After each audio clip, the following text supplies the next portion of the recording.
Marvel's Spider-Man Miles Morales is coming out on November the 12th as a launch title for the PS5. And that is the first thing you need to know about this upcoming game. And we're just going to talk about a bunch of things that we can see in the trailer and that you need to know about Miles Morales on the PS5. The second thing you need to know is he looks bloody awesome. Oh boy. But I guess we should talk about some interesting characters. Miles Morales' mother, Rio Morales, is running as leader for the city council in Harlem. We don't know where Peter Parker is in this version yet, but this game is set 1 year after the first game. There are two villains we currently know about. The Roxxon team, who in the comics are known as the Roxxon Energy Corporation, formerly known as the Roxxon Oil Company. The company is depicted as having been run by various executives who are typically ready and eager to use any underhanded and illegal option to secure their profits, up to and including violence, and as such they are a constant opponent of the superheroes like Iron Man and Captain America, or in this, Spider-Man. They've also been known to make super soldiers, so it's possible this is going to come into play in terms of gameplay later on. As they are an energy company, they are creating some sort of energy source known as Newform. An energy source the second set of villains are about to take. The other group is called the Underground, run by someone called the Tinkerer.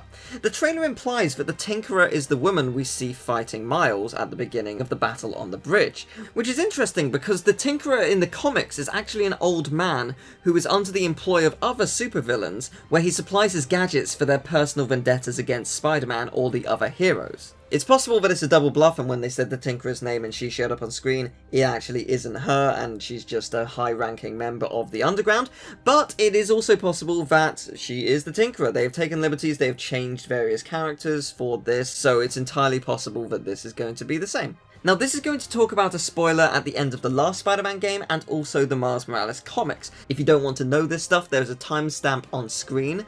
Just skip to this point and you won't hear what I'm about to say. In the first game, Osborn is clearly experimenting and it teases Venom. In the comics, Miles' mum dies because of Venom. So, is this setting up Venom? Venom was already set up a little bit at the end of the first game, and they're putting Rio Morales in the forefront of the story because she's campaigning to be the leader of City Council. So, is that what they're doing? It's entirely possible that that is the case. This is purely speculation, but it is an interesting thing to talk about. It is entirely possible that that will be the case. Whilst this game appears to be more grounded and focused on Miles, and it's not going to be as big as Peter's story, because he was dealing with the Sinister Six, there was a lot going on. Miles may just have these two factions to deal with, and maybe one other villain here or there. He is still new to the whole Spider-Man thing, but he has had his powers for over a year, so he's new, but he's not that new, and you can see that in the gameplay.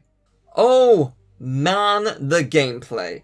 So there's a lot that it shows and there's also a lot it doesn't show. We don't know how many gadgets Miles is going to have, especially compared to Peter. Peter has quite a few throughout the game. I don't think he's going to have any of those gadgets at all. And he doesn't need to because he has a camouflage suit and he has epic electric powers. Wow. Okay, so his electric powers are ridiculous, and you seem to fill the bar for them based around combos, much like in the original game with Focus. We can see that Miles has very similar attacks to Peter, especially when it comes to air combos and whatnot, but his finishes are a lot more interesting because you can go into camouflage, the enemies can't see you, you can sneak up behind someone and then just take them out, and that is amazing. And your finishes seem to be a lot more in-depth because of your electric abilities here. Just looking at normal attacks where you just send a wave of enemies up into the air, or you do a full-on combo that just launches at an enemy. It's incredible what you can do with these abilities, and I think this is only barely scratching the surface. I think that there's going to be a lot more involved. Now, it's hard to say how far into the game this is. I'm gonna guess not that far, maybe 2 or 3 hours in. You have 120 health, so that's not a lot, that's a couple of levels in. So yeah, it might not even be 2 hours, maybe it'd be less, I don't know. It's hard to say because we don't know the length of the missions. But I mean, this mission is at least 7 minutes or so long, and it's pretty in-depth. I also want to talk about just how much is going on in this scene, just all of it. Like, the particle effects, there's snow, there's sparks, the attacks, like, the detail. It's astonishing how much is happening and how much is going on throughout all of it. It blows my mind. On top of that, we've also got new weapons that the Underground are using, like this spear slash saw that also grabs you. Like, this is really interesting. The enemy diversity in the original Spider-Man is good, but it's not huge. So to see this kind of thing is fantastic. Like, this is going to add a lot more depth to the enemy combat and how you dodge them, how you deal with them. It's just fantastic. You'll be pleased to know that the game is running at a smooth 60 frames per second all the time, and the game is coming out for both PS5 and PS4. Yeah, they didn't announce that, did they? The standard edition will be available digitally and on the PlayStation Store or physically at your local retailer for $49.99. However, Miles Morales also supports a next-gen upgrade path, so even if you aren't ready to upgrade to PS5 just yet, there's nothing stopping you from buying the PS4 version and enjoying the game alongside everyone else at launch. And whilst it doesn't have the enhancements made possible by the console in the PS5 version, the game will still look beautiful on PS4 and PS4 Pro.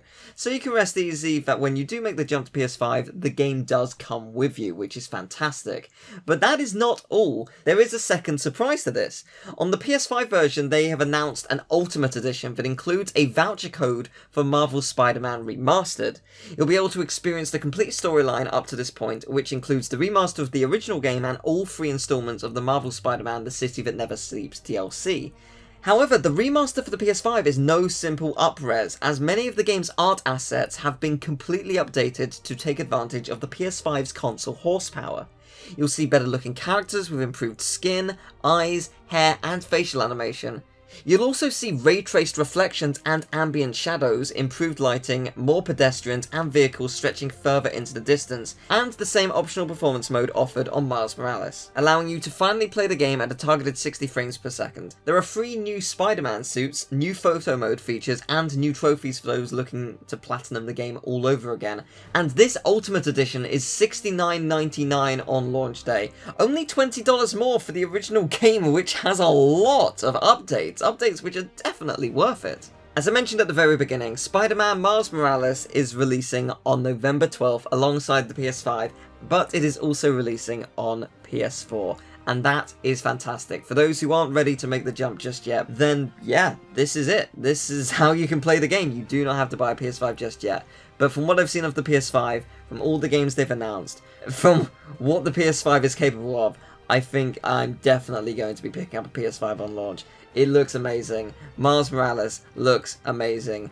This is a step in the right direction, and I can't wait to finally play this game. It is gonna be amazing. Less than 2 months to go. I hope you're excited as well. Tell me, what are you most excited about? Are there other games that have been announced for the PS5 that you're excited for? I mean, there's tons for me, from God of War Ragnarok to Hogwarts Legacy, Final Fantasy 16, Demon's Souls, Ratchet & Clank. I mean, the list adds up. Sackboy, yeah, it's just so good.